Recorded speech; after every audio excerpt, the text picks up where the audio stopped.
samut-saring prank ang nagsilabasan ngayon sa social media. At kabilang na nga dyan ang Just Give Me My Money prank na talagang namang kinaaliwan online. Para sa balitang nakaka-good vibes, ihahatid sa atin yan ni Sonia Grace Agunday.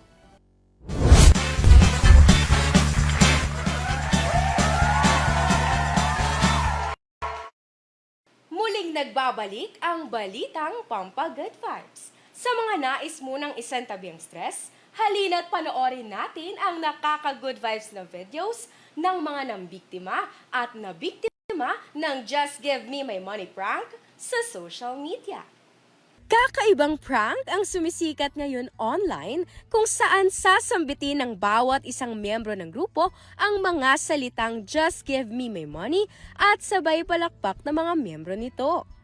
Sa huli naman, ang napiling biktima ay sasambitin din ito, ngunit wala ni kahit anong reaksyon ang makukuha mula sa grupo. Isa na nga sa nabiktima ang isang katatatlong taong gulang pa lang na bata na si Kami. Give me my money. Give me my money. Give me my money. You next. Give me my money. Give me my money. Kitang-kita sa video ang reaksyon ng batang babae na tila nagtataka kung bakit walang pumapalakpak sa kanya. Umani naman ito ng iba't ibang reaksyon at komento at ayon pa sa isang netizen na nag-comment sa video, sa ngayon, ito raw ang pinaka-cute na version na napanood niya. Hindi rin magpapahuli sa pagpaprank ang mga artista na sina Miguel Tan Felix, Christian Bautista, Isabel Ortega at River Cruz, kung saan nabiktima nito ang kapwa nila artista na sina Derek Monasterio at Mark Bautista. Wala na. Just give me my money. Just give me my money!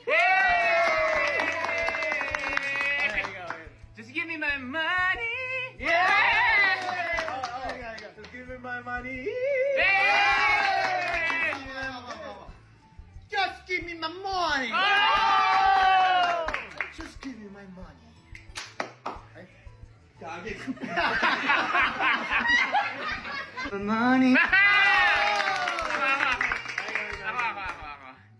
Just give me my money. Just give me my money. Oh, ikaw. Just give me my money! Uy!